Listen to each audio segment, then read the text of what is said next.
I speak at several conferences a year, and of course I go to a lot of clients because my main work is leading teams to develop real applications.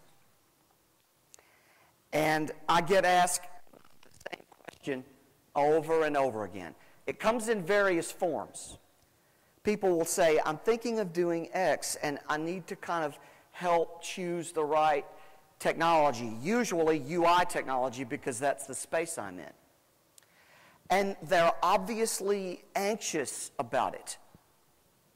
The question takes many forms, as I said, but if I just put them all together, the question they're asking is, what's the safe choice?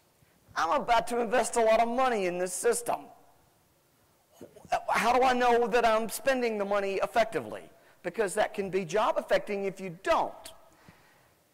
And here's the answer I have to give them, and I don't like giving it. But the honest answer is there isn't one. We are in that particular era of software development where things are changing. We're on the cusp of kind of moving over to a lot of new things that I'm going to talk about today. And anybody that tells you they've got the answer and can predict what's going to happen in 5 years, unless they already are worth billions of dollars, don't pay any attention to them because they don't really know.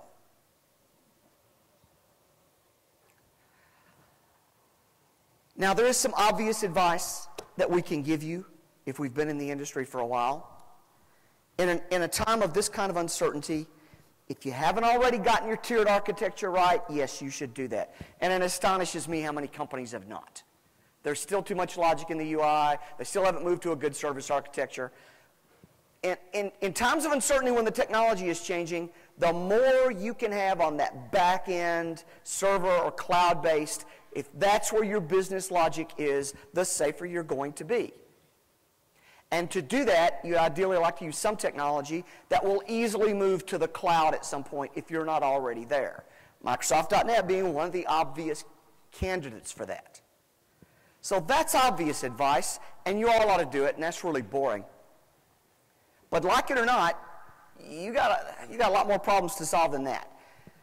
Because over the next few years, you're probably going to have to support multiple UI stacks. And you won't know now which ones they will be. Some of them might not even be out yet. See, we used to look at our software and go, let's develop this software and try to get an 8 to 10 year time span out of it. That's what a typical small business wants. Is that about right in your experience? We just don't have that kind of expected longevity. 10 years ago, I could talk to people about .NET, or even, let's say 7, 8 years ago, 2008. I could talk to people about the .NET platform and infrastructure and say, yeah, don't worry, you got 10 years plus on this. I have no concerns in telling you that you're going to be okay. I can't tell people that anymore. And in particular about UI, I cannot.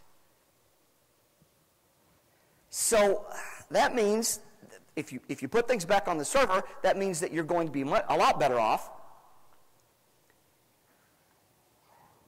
in terms of being able to adapt to these things. What we do as a business, typically, every system we have written since 2004 is architected to work with multiple UI. So our clients are a little bit better positioned, but that doesn't mean it's easy. Boy, if that were the only problem we had to face. We have all these new interaction technologies. We're just kind of getting used to touch. And then there's gesture. This little guy, I'm going to talk about him a little bit later on. He's an armband that fits on your arm, senses gestures, so you can do things without touching them. There are people working on the thing that sits around your head and senses brain waves. Most of you have probably seen the videos that demonstrate the HoloLens. You may have a Fitbit or a Microsoft Band.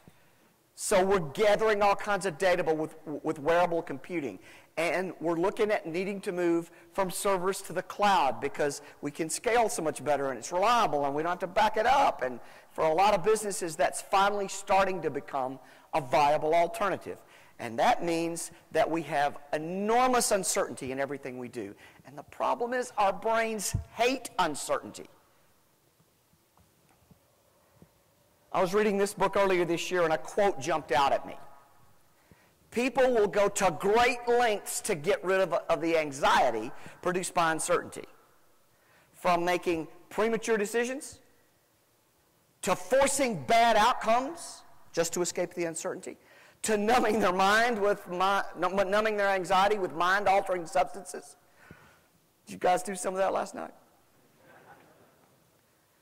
So we are in an age of uncertainty, and we have to deal with it whether we like it or not, and we hate it. And because we hate it and we want to escape it, there are various responses that we can have to the uncertainty, and many of them are not very productive.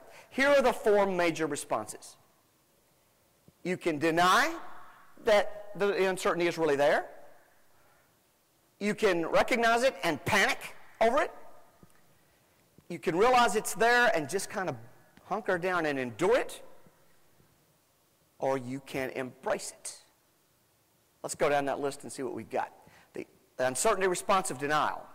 The most common form of denial I see is, I have the one true solution, the one way that will work. Don't worry about it. Everything's going to be fine. And the most prominent example I see right now are people who insistently advocate that HTML5 and JavaScript is going to solve all our UI problems. Well, I've had 2 clients in the last year abandon projects in that space because they couldn't get what they needed out of it. I've had 2 more examine it and realize that technically it can't do what they want, such as connect to devices and handle them transparently. So contrary to some claims it can't do everything. On top of that, because as an ecosystem, we just suck at UX design, the UX designs that are being implemented today are pretty immature. There's nothing wrong with single-page apps for certain capabilities, but boy, single-page apps just became the hammer that everybody uses to pound on things. How many of you have gone to a website you've been to, and you get one of these single-page apps with the infinite scrolling, you can never get to the bottom, and you find that you can't get around it and do what you want as easily as the old HTML4 site that it replaced. Who's had that experience?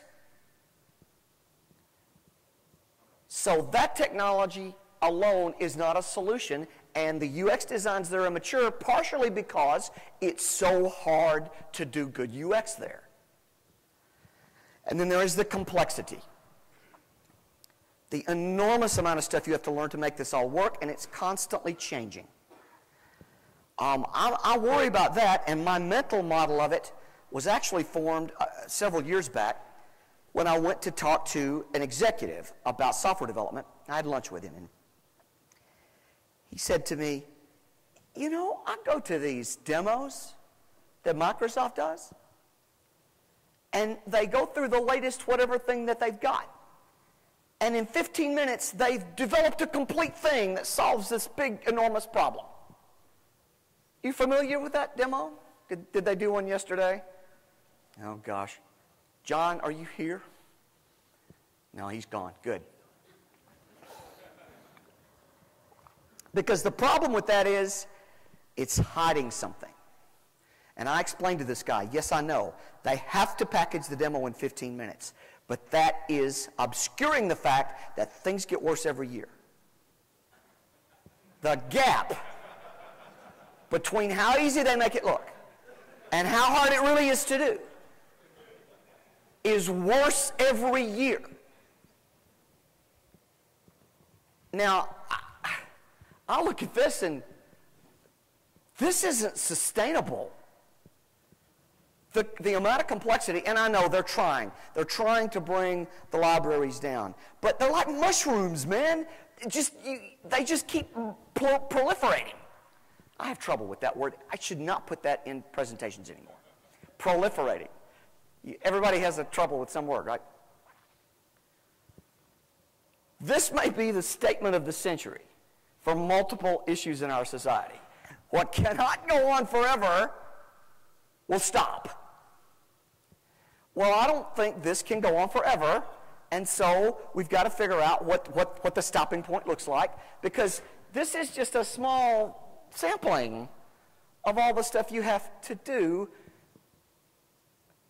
Let's get some estimates from the crowd. Suppose you were going to enter this space, and you were going to try to write a complex business application, and you had to, one, figure out all the things you were going to use, and then two, figure out how to use them and train your team in them to the point where you could do reliable production quality coding in these technologies and all the back end stuff that goes with them. How long would that take? Estimates? I'm sorry?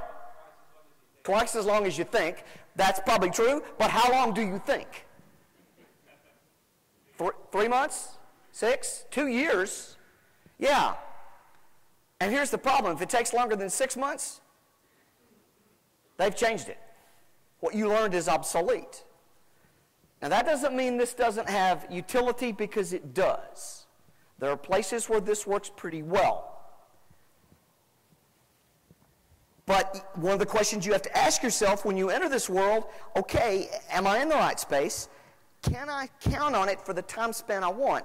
See, remember my point. We just don't have the time spans we want. Most of the UI stuff that we're going to look at today, that we look at as possibilities for our systems today, we really can only depend upon it existing in the form that it is for 3 to 5 years. And that's true of this too. Even though theoretically it should work with all of the library churn and the browser churn and the device churn. And then what kind of UX designs are going to be expected if we develop these single-page apps today and they don't really fit the UX expectations 4 years from now, well, we still got to go back and fix it. It still isn't long-term reliable. It must be hard to do this because a lot of major players can't seem to do it. I was on my Windows 8 machine a few weeks back. Some guy responded to me. I did a session at a conference called How to Interview a Developer. And it had questions you ask developers. And this guy was about to interview. He wanted the questions. So he put on Twitter, would you send them to me? And I'm replying to tell him where the link is. And I type it. And I'm on Windows 8 Touch. And I press that post button. It's not working. It isn't working. And I have no mouse attached or touchpad at that point. I'm on a tablet. The button doesn't work. Now, this is one of the most used applications in the world, and they can't make a button work on all the places it's supposed to run. Anybody use Gmail on touch? Anybody had seen the problems that go along with that? And then there's, is it my imagination or are browsers crashing a lot more than they used to? Who else is seeing their browser crash more in the last year or two? Okay, that makes me feel better that I'm not alone, because I'm seeing something that disturbs me if I'm trying to write reliable applications. We write healthcare applications where the browser just, I'll be working on something. I'll be working on a website. I'll be doing some stuff. And the browser will just go, whoop, and that page will go away, and it will come back up with a blank address bar. Who has seen this? The browser is doing its work, and then it says, what? Wait, where were we? What were we doing? What do you want? Tell me again. Let's start over. My browser has Alzheimer's. It can't remember from one moment to the next what I want it to do. I'm sorry, that's not a platform for industrial strength applications. And I know why they're doing it. They're trying to make these things more and more flexible and capable over time. They're trying to get better UI out of it. But boy, we're in a period where we're going to have some struggles from that. What that means is that at the present time, and I don't know how long this will last, but at the present time, there's a big difference between what's possible in theory with HTML5 and JavaScript and what you can actually get to work in the real world. And what will fly for consumer apps will work for a lot of us. Look, if I can't punch that Twitter button, I'll eventually get that guy's thing sent to him. I'll go to another browser, another machine. I'll do something. But if the radiologist application we wrote for 3M crashes in the middle of a report that they're trying to file, that can mean somebody's life. I can't put up with that. That was an example of one of the applications that we just couldn't do with this technology. It's written in WPF because there's a radiologist sitting there doing things. We got voice dictation tied into it. We got high-resolution imagery. We got transparent overlays that move around the screen under their control. I can't get that with HTML5. So it's not universal, and there are drawbacks to it. Now, if you must have reach, if your needs for UI are simple enough, if you're willing to continuously tweak and test because the libraries change and the browsers change, and somebody is, using a browser you've never seen before, then HTML5 JavaScript might very well be right for you. And I'm okay if it is. Don't misunderstand me. I would love it if we had one technology we could depend upon to give great user experiences to a broad class of people. I would love that. I'm all about user experience.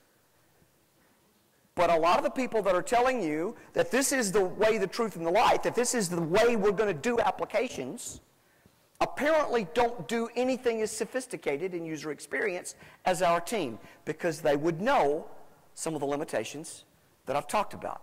So, sometimes I feel like I've just seen a remake of a bad movie.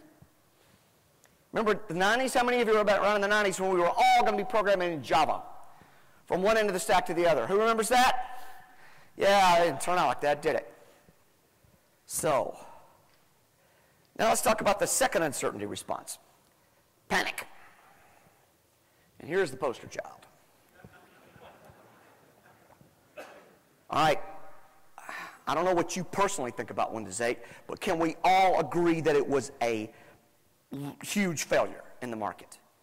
It just didn't do what they thought it was going to do when they introduced it. Now, here's the thing about it. It was a preventable failure. It's not just that it was a failure, it could have been prevented. The day they rolled it out, or the day after they rolled it out at Build in 2011, I'm on video talking to Richard Campbell, and I'm basically telling him, look, I've known for a long time, if engineers designed buildings, we'd all be living in giant cubes. But people aren't ants, so we don't want that. And maybe we don't want our user interfaces looking like that either. And so that's one of the many design principles that I felt like Windows 8 violated. But man, I was not the only one. One of the foremost usability experts in the world, Jakob Nielsen at the Nielsen Norman Group, ripped Windows 8 to pieces during beta, around the time it was about ready to be released in November 2012. You can go read that if you want to. And pretty much all of the things he said are the reasons that they've taken things out and removed stuff and changed things, moving forward through Windows 8.x and into Windows 10. The reason for panic, of course, was this. In 2010, this thing just took the industry by storm. People went in and paid $700 for a device, and I used to ask them, what did you think you were going to do with it when you got home, when you whipped out that credit card? And the most common answer I got was, I didn't know. They touched it, and they loved it. It was an emotional experience for them. That's where we crossed a barrier, where emotion counts for more than it ever did before in the technology that we use. Look, I talked to executives, and the penetration rate for this thing is up in the 70-80% range for iOS devices in general, either this or iPhone. And they're connected to this thing emotionally. I was in one group and asking them how they felt about it, and a woman on the front row said, she kind of put her head down. She got this husky tone in her voice. She said, I feel like I'm emotionally attached to my iPad. I have an emotional relationship with it. Do people have emotional relationships with your software? Positive ones? See, man, I had heard that tone of voice before. It's been a long time. But I've heard that tone of voice from a woman. But I look like this when I heard it. So Microsoft saw this thing and they just panicked. So we've got to have a tablet. Then we've got to have something, and we've got to be different because the lawyer's going to make us be different. So they just rushed Windows 8 out. Actually, technically speaking, they've been working on it a long time. The technical underpinnings are pretty good. But the UX, the user experience, was just not up to it. They made a critical mistake in their panic. They didn't understand this is mostly for consumption. And the Microsoft world is not about consumption. We get work done, don't we? I mean, I just hate it. I have a sarcastic Twitter feed called This Is Pointless. And I put up way back when things I didn't like about the iPad when I got one in 2010. And one of the things I hated to hear was, my grandmother loves her iPad. My response, yes, your 2-year-old loves her speaking spell too, but neither of them have any work to get done. This is not a device for getting work done, and if you've ever tried to program on it, you know that. Now, I'm hopeful that Windows 10 is going to be better. I think that they have fixed some things, but I think they've still got a long way to go. They still got the blocky stuff. They've still got those Power Ranger colors that are meaningless. They don't mean anything. And I'm worried about that because, well, let's put it this way.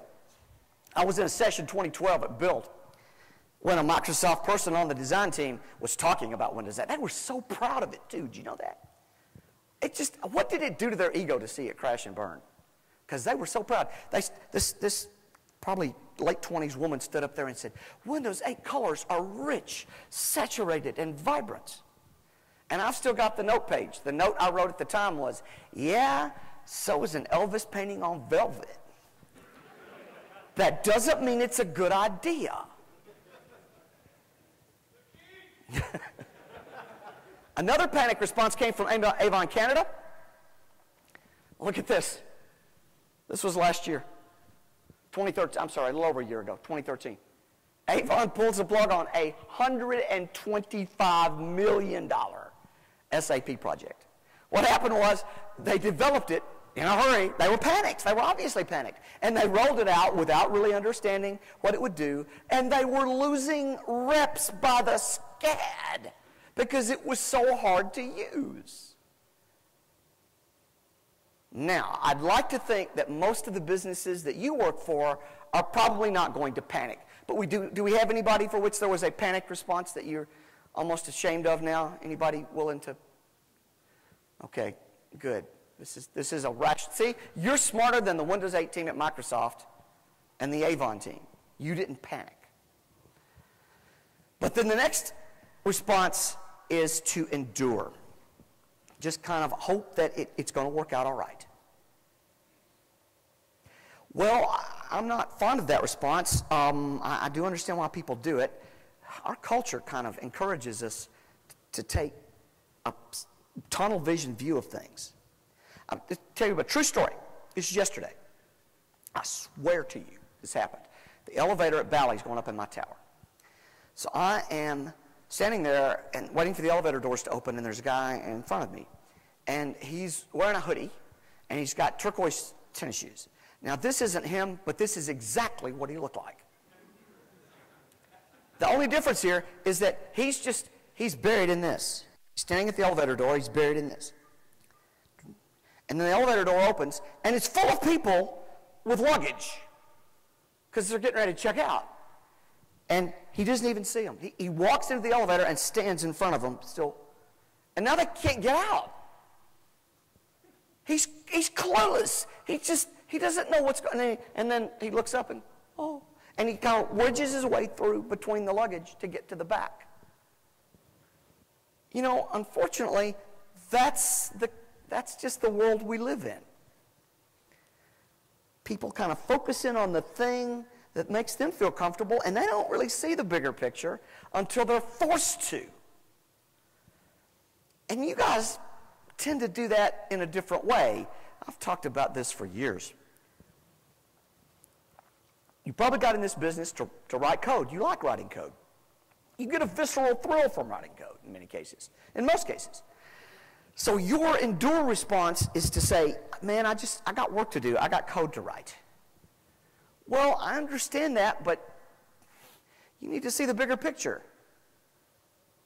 Are you maybe dependent on writing code? Do you have to do it because you can't help it and your addiction is keeping you from seeing that bigger picture and doing anything? So you're just sort of hunkered down writing your code.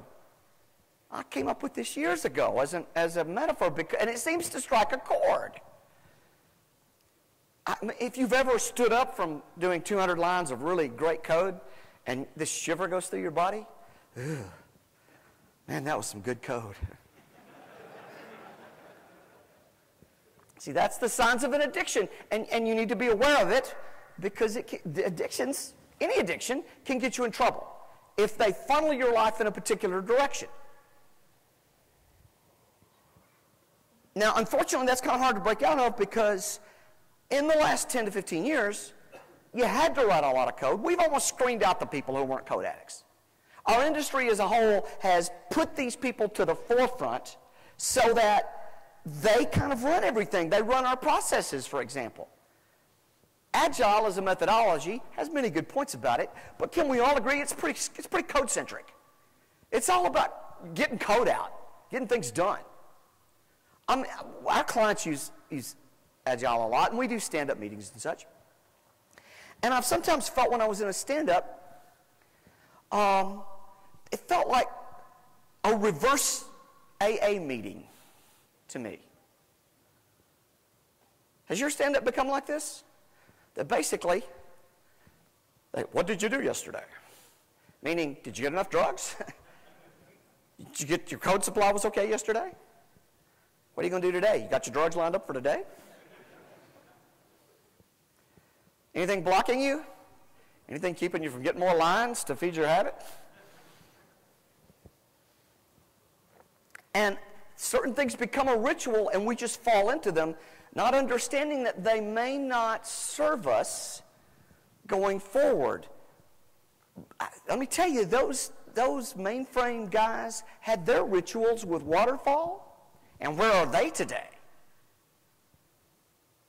Waterfall was perfectly fine and suited for the environment they were in, with very, very constrained machines, very little memory, etc. You had to specify everything out to the nth degree, or one person could bring the whole systems to a screeching halt. Agile is optimized for this world of lots and lots of code, but it isn't optimized for UX. It really isn't optimized for this world of wearable computing and all the stuff that comes with it. It's optimized for generating lots and lots of code. And you need to be able to expand beyond it and adapt it as necessary. Again, I don't have anything against it because I've seen it work and help people do software, but you need to understand what its limitations are too. Just like with HTML5. So you can probably kind of take this path and endure for a while. You can go to your reverse AA meetings and you'll be okay for some period of time. But if you are over 40 years old, I have some bad news for you. This was from an article last fall on LinkedIn. The harsh reality is that if you are middle-aged, write computer code for a living, and earn a six-figure salary, you're headed for the unemployment lines. Your market value declines as you age, and it becomes harder and harder to get a job. How many of you are feeling the cold breath of this reality on you? Come on, admit it. You'll feel better if you admit it. Get it off your chest, come on. Are you telling me that 95% of the audience here is confident that they're still going to be writing code in 20 years? You get to retire before then. Oh, okay. You're in a race, buddy. Can you get to retirement before they boot your butt out?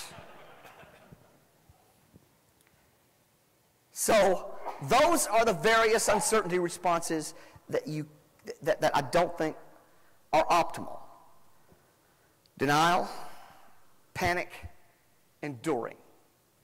What I really think you ought to do when you've got this 50 shades of blur in the world, all this uncertainty, is to embrace. But this is the hardest, because you've probably been doing denying and avoiding uncertainty pretty much your whole career. Denial of uncertainty is built into our business in subtle ways you might not even realize. Think about the typical document you get that describes requirements for a system. We don't do the big documents we used to, but we still typically write up some things, even if it's just in an email message. And so you receive something that's going to drive your coding solution, and it might look something like this. The system must do X by extracting the Y and applying algorithm Z. Okay, you've seen statements like that your whole career. How often have you seen such a statement and you dove into trying to actually make it work and you find out it's not even close to right? Okay, who's had that experience? Yeah, that just happens all the time. See, they stated it as if they were certain because nobody wants to look uncertain. The person writing this doesn't want to look like they don't know what they're doing. So they write it that way, even if they're not sure. Remember, uncertainty increases anxiety. And this person is pretty much pretending that the uncertainty isn't there. But suppose that you instead had a culture of capturing the uncertainty. This is the way I've been writing requirements for 20 years. That commenting feature in Word is great. If I get to a point and I'm not certain, I know there's uncertain, I am going to put that uncertainty right there in the document. So whoever's reading it understands, I'm sure of this, I'm pretty sure of this, I don't have a clue about this. I think it might be this way, but I'm not sure. And then maybe we sift through that and we refine it until we come to a mutual understanding about what reality is. But you should think about that in those mental terms, that you're willing to embrace the uncertainty. And the first thing is to capture it, to understand where it exists, and to be comfortable with it. And that does indeed take practice. So how do you embrace uncertainty? Well, first you need to be aware of the possibilities that are out there. You can't become comfortable with things you don't understand or know about. The second step for embracing creativity is to use it to drive things. Ideation. What could we do with this uncertainty? Because here's the thing. Uncertainty actually means opportunity as well.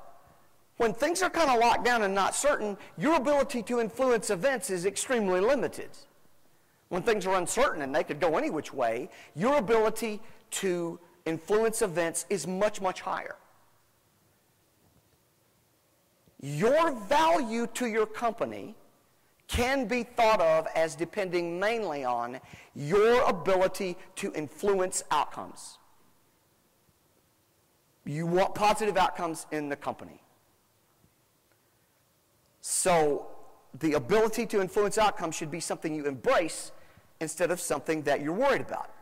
And then you need to adapt. You need to change the things about the way you do work that the new conditions require you to do, and that will help control and bring the uncertainty down. So let's talk about awareness. Let me show you a couple of very short videos of some things that you might not be aware of, or you might. Is it there? No, it's there.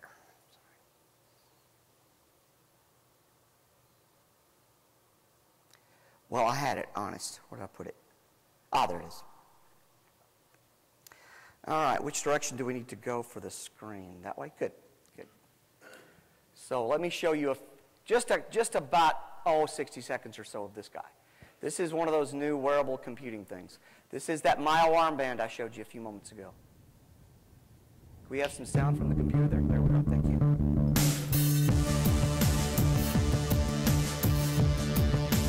It sits up here and senses muscle contractions, positioning. It has an accelerometer. It knows which fingers you're moving. And it passes that information on to the machines it interfaces with, including, at this point, Windows and Mac. One thing's for sure, when everything gets smoothed out, and it's just going into production now, this guy is going away. And you won't even see my armband, and I'll just be controlling my slides like a Jedi Knight, man.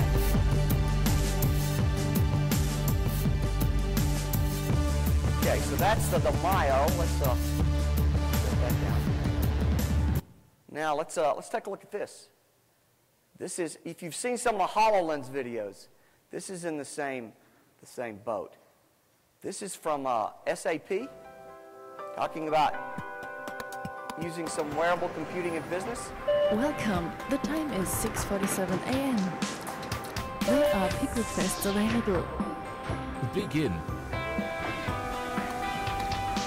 Incoming pick request. For customer 351, 22 items. Please confirm. Confirmed. Showing you the pick list. Go to aisle 17, shelf 3. Show item 1. The size for item 1 is 30 by 25 by 5 and a weight of 0.5 kilogram. It's non-fragile. Pick 2.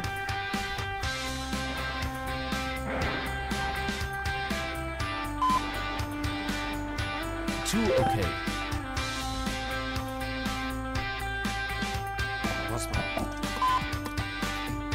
One okay. Okay, did that give you a little bit of a taste for what kind of stuff is out there? The world's changing out from under you whether you like it or not. You think I'm going to write that app for that headset thing in HTML5? I don't think so.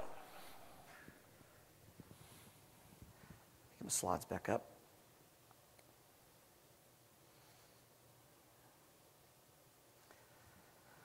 So you need awareness for several things. You need awareness for modern UI. What does it take to do UI the way people expect it to be? Productive, compelling, intuitive, little or no training. That's been my mission for the past several years. Some of you were in my workshop 2 days ago on doing design process. Did that just open your eyes about some things that were possible in our world that you just didn't think about before? Could I see maybe a few head nods? Just a few? Yeah. It was, people come up to me, I get this about once every 2 or 3 times a month typically. That somebody sends me an email and they say, you know, I don't even think about my career the same way anymore.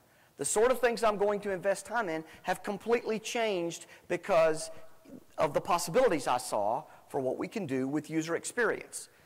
And I go out to real companies all the time, all the way from big ones like Intel and DuPont down to, last week I was in Amarillo, Texas, working with a company that makes cattle management software.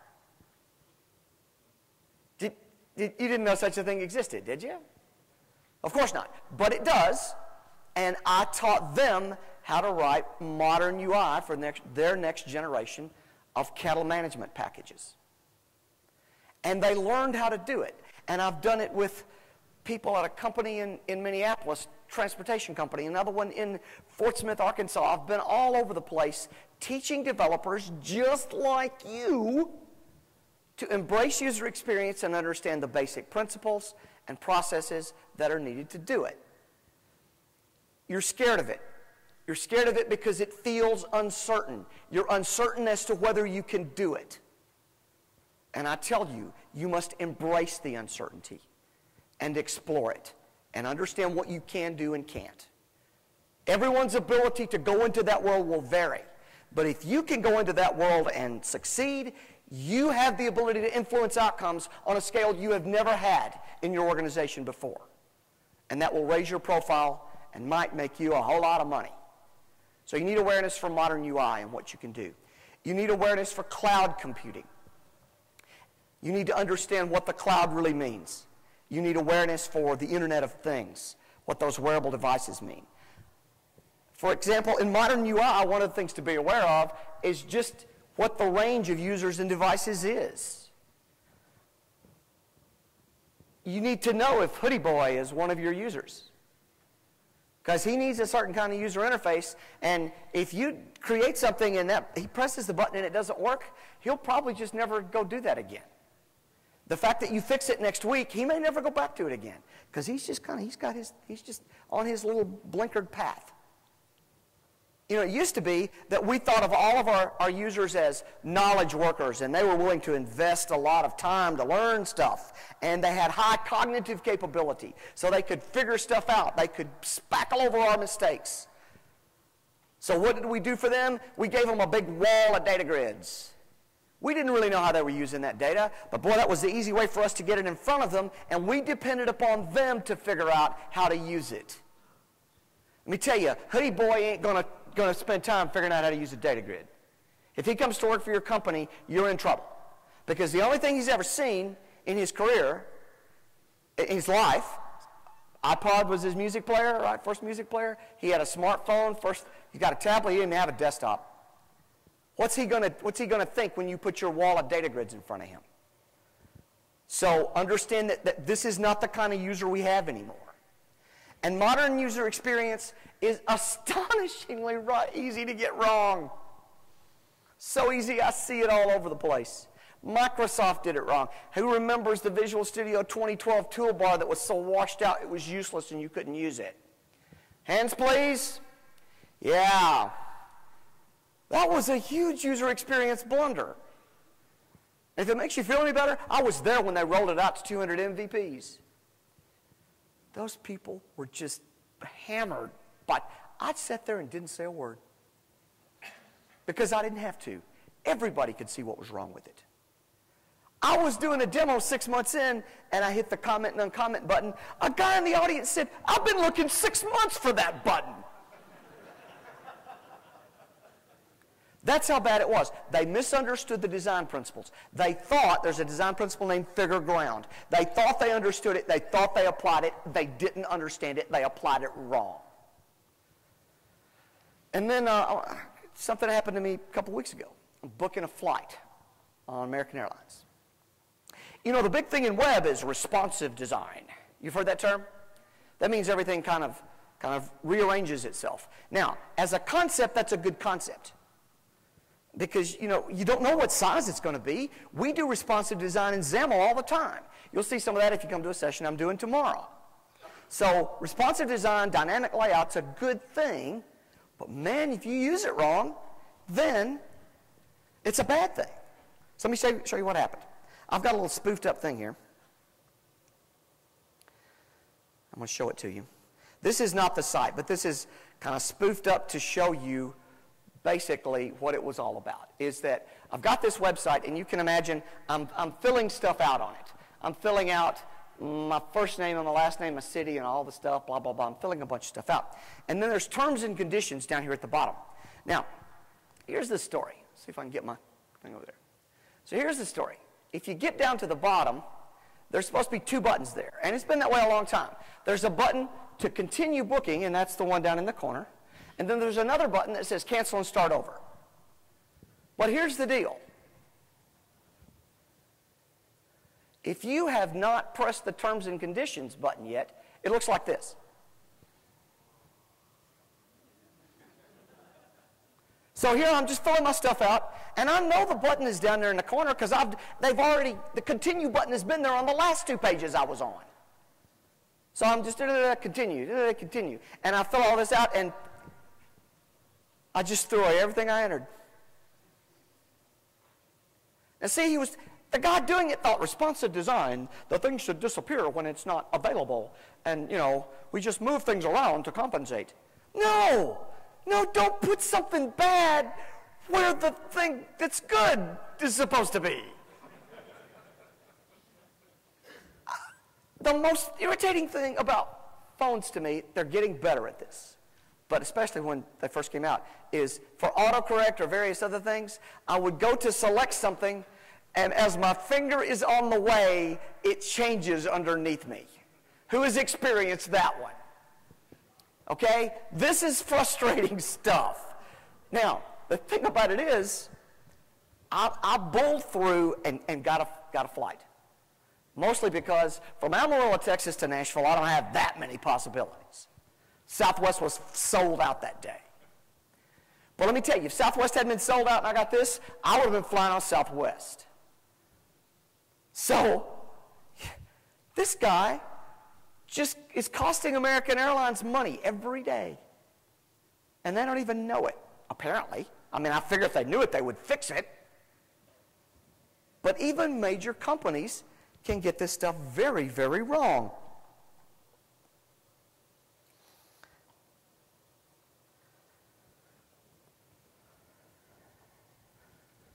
But here's the thing. Because it's easy to get wrong, and that costs money, also getting it right can have some enormous benefit. How many of you are familiar with this article? How changing a button increased a site's annual revenue by $300 million. They call it the $300 million button. You can go read the article. Basically, it had to do with asking people too soon to establish an account before they got far enough into the sales process. They just moved the button for establishing an account to after somebody had already entered almost all the information anyway.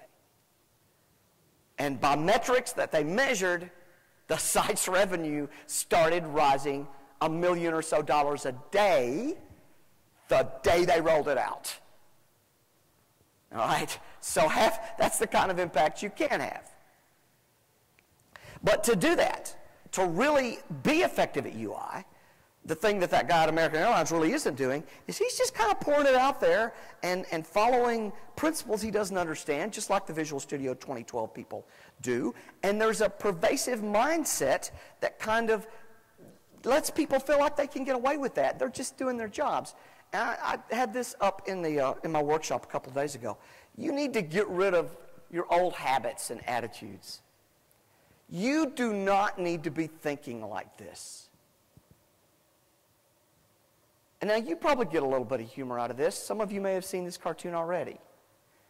But understand, your job depends upon your users.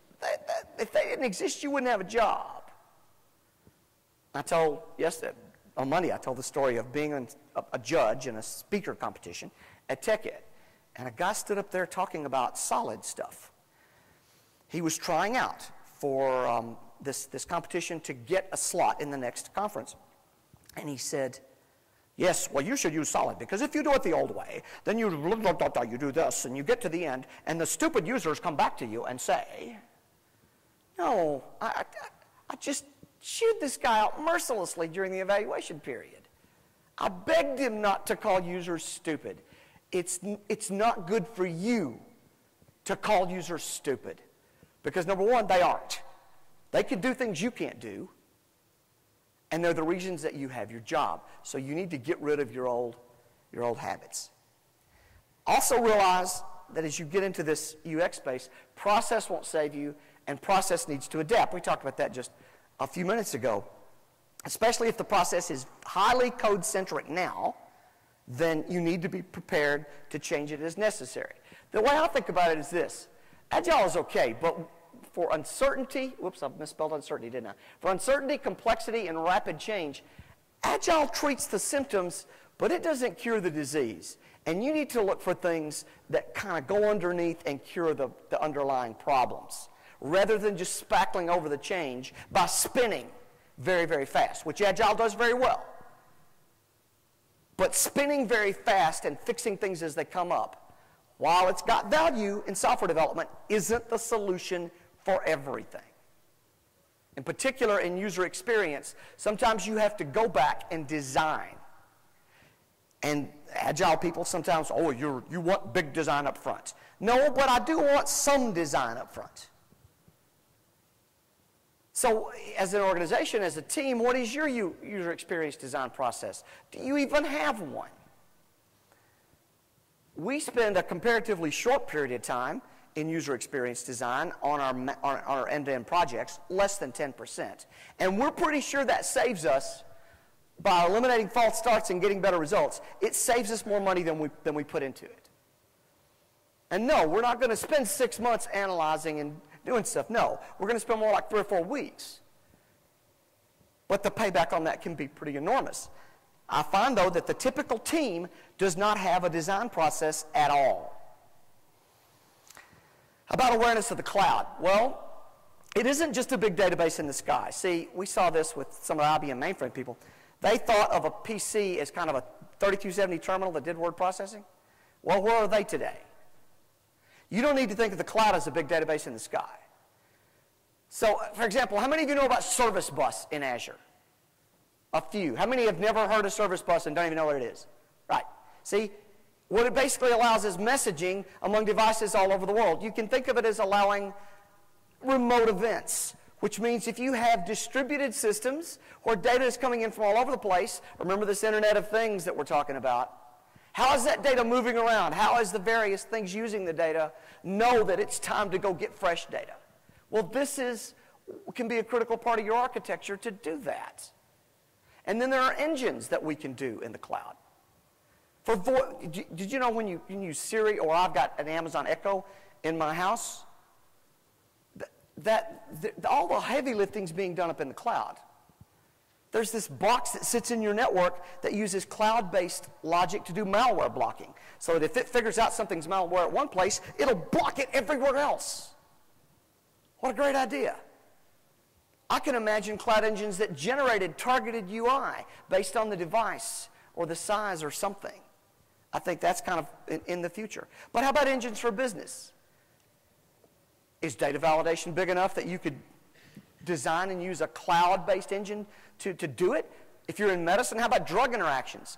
Boy, I'm hoping that we're going to have a cloud-based medical diagnosis system someday, before too long. Can you think of any more? Daniel, you got the mic? All right, let's see who can think of more.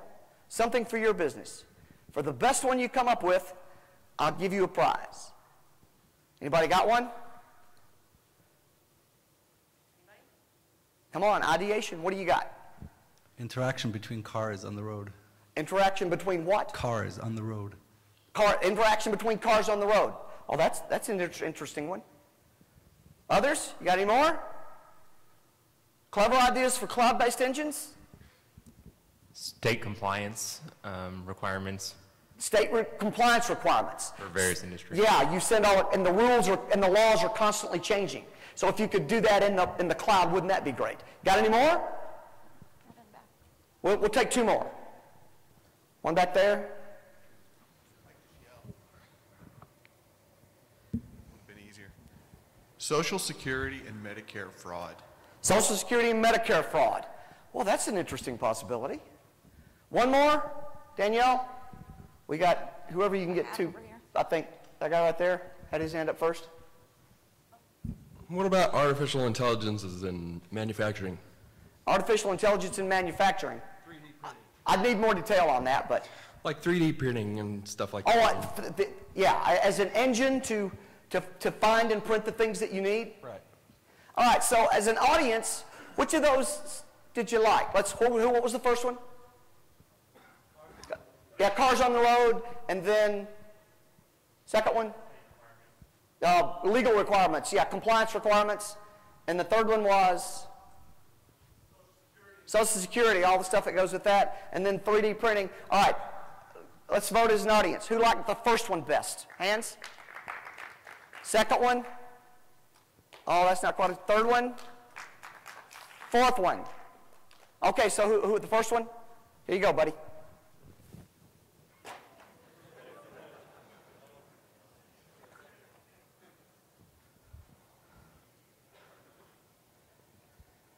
So in ideation, one of the things you want to do when these new things come in to hit production is get familiar with it and ask for every one of them, is it ready for prime time? Does it fit the platforms that we have? Could it be applied to solve one of our business problems? Would it open up new opportunities for us as a business? Because see, what usually happens is some executive eventually realizes this thing could be important. And he calls a meeting.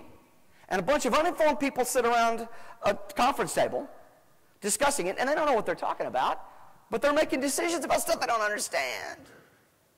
What are the chances those decisions will be good? Or you might find a competitor just pulling a rug right out from under you. While I was putting this slideshow together, this song played off of my playlist. I wish I never woke up this morning. Life was easy when it was boring. You know that song? No. Look, most of us don't want boring anywhere. We wouldn't be in this business. Embrace the uncertainty. Learn to control your anxiety about it. Be informed and learn to generate ideas.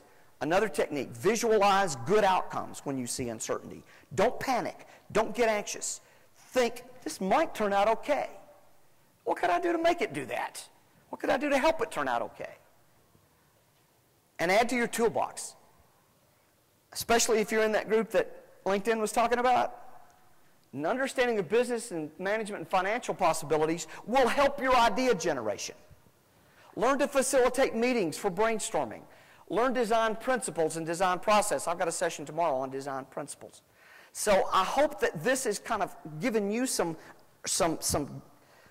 thoughts and ideas to push you in some new directions, because I don't want to see you wake up 2 years from now on the unemployment line when you didn't have to. Especially when it comes to some of the stuff on this list, we actually get better at it as we get older. Our coding skills will fade, but these won't. They'll build as you get older. All right, I hope this has been worth getting out of bed and dragging your poor hungover yourselves down here. And I look forward to questions from you. I'll be at lunch today. I have my own table. You're welcome to come there and ask questions. You're also welcome to come up and ask a few while I'm tearing down. But I think we've got 12, 14 minutes before our next session. So thank you very much, folks. Have a great morning.